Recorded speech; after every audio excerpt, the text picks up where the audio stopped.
Bonjour, dans cette vidéo, nous allons travailler sur les inéquations et nous allons nous intéresser à leur résolution de façon algébrique, c'est-à-dire par le calcul.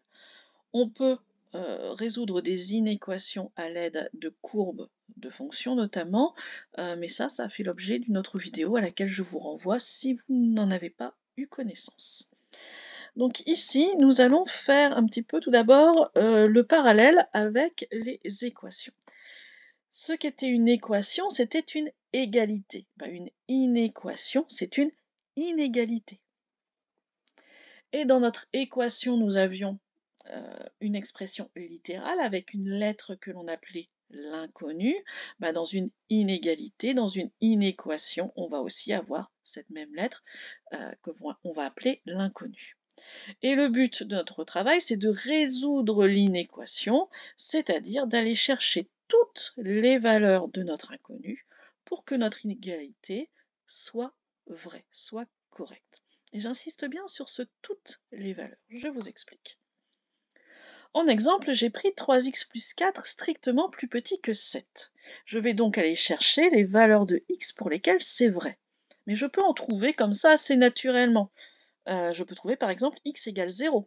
Dans ce cas-là, quand je remplace x par 0, j'arrive à 4 pour le nombre de gauche. Il est bien strictement plus petit que 7, ça fonctionne. Je peux aussi trouver par exemple x égale moins 10.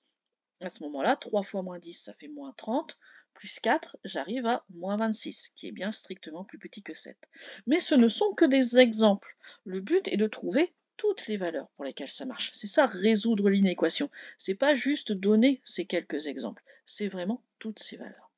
À ce moment-là, pour l'instant, je vous l'affirme, mais nous allons voir juste après comment trouver ça par nous-mêmes. Toutes les valeurs de x pour lesquelles x sera plus petit, strictement plus petit que 1, vont fonctionner. Et à ce moment-là, on dit que x appartient à l'intervalle moins l'infini 1. Alors pourquoi ce 1? Avec le 3 et le 4, on voit quand même assez bien apparaître, mais je vais vous donner la méthode juste après, et puis le sens du crochet aussi, je vais vous l'indiquer. Donc, comment aller résoudre une inéquation? Alors, petite précision d'ailleurs, je parle depuis tout à l'heure d'inéquation du premier degré, c'est-à-dire qu'il ne faut intervenir que des x, pas des x au carré, qu'on appellerait du second degré, etc. Pour l'instant, on va s'arrêter juste au x. On a le droit de faire des opérations sur les inéquations et sur les inégalités. On a le droit d'additionner et de soustraire des deux côtés de la même façon, donc par un même nombre. On a le droit aussi de multiplier ou de diviser des deux côtés par un même nombre positif. Et vous voyez, je l'ai mis en gras et en majuscule, là c'est parce que c'est vraiment le gros piège. Parce que si on multiplie ou si l'on divise par un même nombre négatif cette fois-ci, notre inégalité, notre inéquation va changer de sens. C'est-à-dire que le plus petit va devenir un plus grand et inversement. En pratique, ce que l'on va faire, c'est qu'on va essayer d'aller débarrasser notre inconnu grâce à ces opérations. Aller débarrasser de tous les nombres qui sont autour de lui. Allons regarder ça tout de suite sur des exemples. Premier exemple, 3x plus 4, strictement plus petit que moins x plus 7. Moi, ce que j'aimerais, c'est regrouper les x ensemble en partie gauche et aller regrouper les nombres ensemble en partie droite.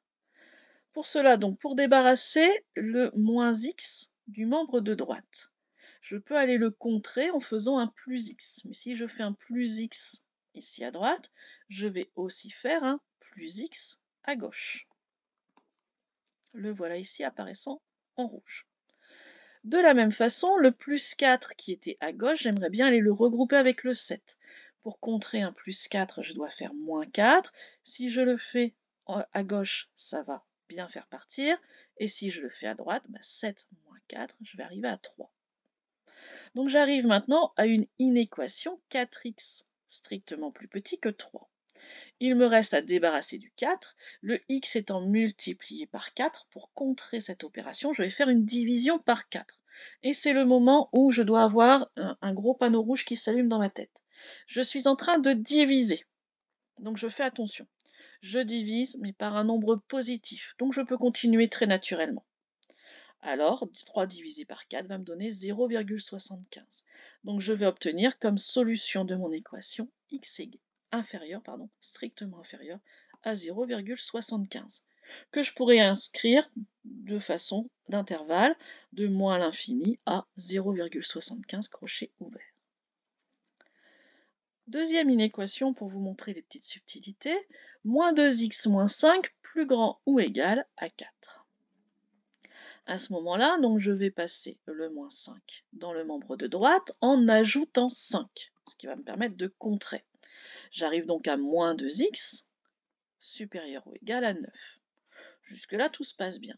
Le x étant multiplié par moins 2. Pour contrer cette opération, je dois faire une division par moins 2. Et à nouveau, gros panneau qui s'allume dans ma tête. Mais là, je divise par un négatif. Et lorsque l'on divise par un négatif, on doit changer le symbole central. Donc ici, notre plus grand ou égal à 9 se transforme en plus petit ou égal à 9, divisé par moins 2. C'est au moment où on va écrire la division où il faut changer forcément ce symbole d'inégalité. Alors, je n'ai pas encore expliqué pourquoi on avait ce retournement ici. C'est parce que les nombres positifs et les nombres négatifs sont rangés chacun par ordre inverse. C'est-à-dire que 3 est plus petit que 4, mais moins 3 est plus grand que moins 4. Et là, on voit ce retournement. Donc très très attention à cet endroit-là.